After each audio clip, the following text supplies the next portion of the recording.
ঘরোয়াভাবে কাউকে আমরা যদি সাজেশন দিই তখন আমরা এইভাবে বাক্যগুলোকে বলি। তাহলে এখন দেখাবো এই ধরনের অতি পরিচিত বাংলা বাক্যগুলোকে কিভাবে তোমরা ইংলিশে বলবে। খুবই ইন্টারেস্টিং বাক্য, আমি মনে করি তোমাদের এই ধরনের বাক্যগুলো কিভাবে ইংলিশে বলতে হয় জানা উচিত। তাহলে জানতে গেলে কি করতে হবে, তোমাদের এই স্ট্রাকচারটা ফলো করতে হবে। প্রথমে সাবজেক্ট বসাবে, তারপরে কুড এই মোডাল ভার্বটা ইউজ করবে, মোডাল ভার্ব এবং তার সঙ্গে এই ডু উইথ, মানে এটাকে আমরা কি বলবো তখন মোডাল ফ্রেজ, এই মোডাল ফ্রেজটাকে ইউজ করতে হবে, কুড ডু উইথ। খুব সুন্দর একটা ফ্রেজ। এই ফ্রেজটা কখন ইউজ হয়, ন্যাচারাল ইংলিশ বলার সময়, স্পোকেন ইংলিশ বলার সময় এই ধরনের ফ্রেজগুলোকে ইউজ করতে হয়। কিন্তু স্পোকেনের জন্য তোমাদেরকে এইটা ইউজ করতে হবে, could do with, subject plus could do with plus noun বা নাউন ফ্রেজ, এন মানে নাউন, এনপি মানে নাউন ফ্রেজ, বা verb one ING, verb one ING, এরপরে তোমরা আবার সেন্টেন্সের বাকি অংশ জুড়ে দিতে পারো।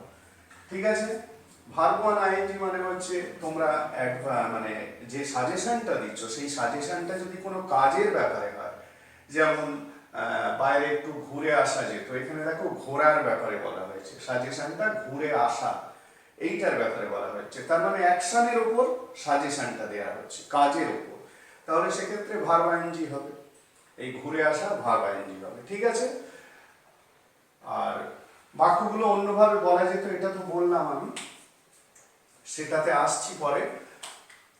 এখন দেখে নাও এই বাক্যগুলো কিভাবে ইংলিশে বলবে। তাহলে আই কুড ডু উইথ, মানে কুড ডু উইথ এইটা হচ্ছে কমন।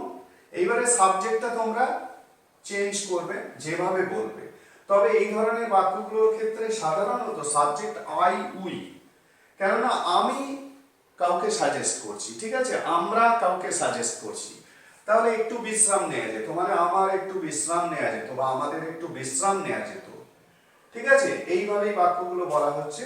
তাহলে আমি এখানে আমি ধরে বাক্যগুলোকে ভাবছি, তাহলে আই, ঠিক আছে, তারপরে এইটা সব সময়ের জন্য এইটা, যেহেতু আমি কি করছি, আমি সাজেস্ট করছি কাউকে, I could do with, I could do with, I could do with, তারপরে কি একটু বিশ্রাম, মানে আই কুড ডু উইথ, আমি এই সাজেশনটা দিচ্ছি কি ব্যাপারে, একটা বিশ্রাম নেওয়ার ব্যাপারে, তাহলে I could do with a short rest.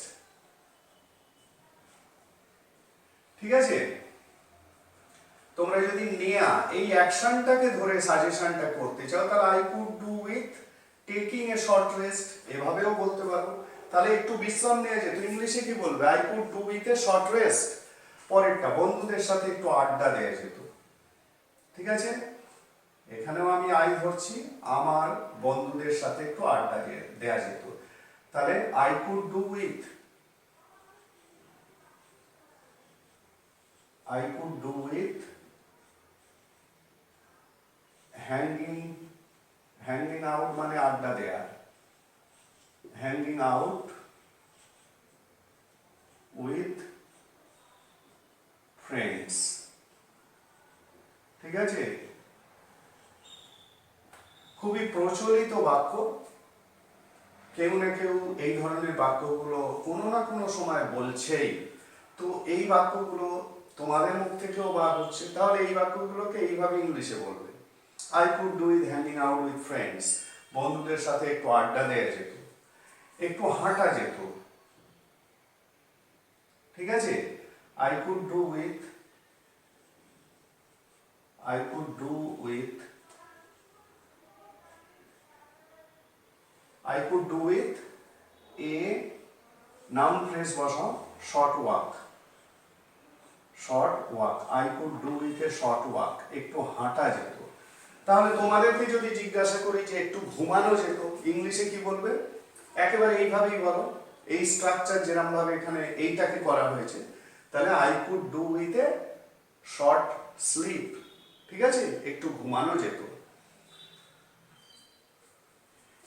পরেরটা, বাইরে একটু ঘুরে আসা যেত, তাহলে I could do with, I could do with going, যেহেতু বাইরে যাওয়ার কথা বলা হচ্ছে, গোয়িং আউট, বাইরে যাওয়া, তাহলে I could do with going out for a walk. ঠিক আছে, মানে বাইরে একটু হেঁটে আসা যেত, এটাই অ্যাকচুয়ালি বলা হচ্ছে। I could do with going out for a walk, বাইরে একটু ঘুরে আসা যেত বা বাইরে একটু হাঁটা যেত। I could do with going out for a walk, বোঝা গেল?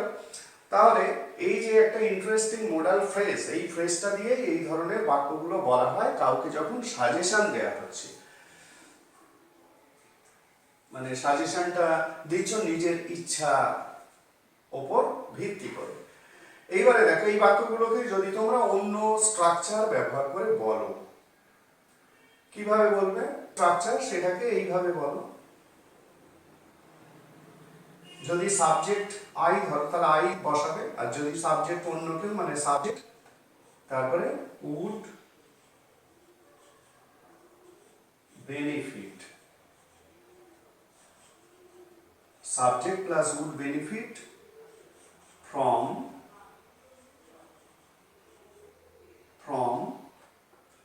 প্লাস নাউন বা নাউন ফ্রেজ ভার্ব আইএনজি ইত্যাদি।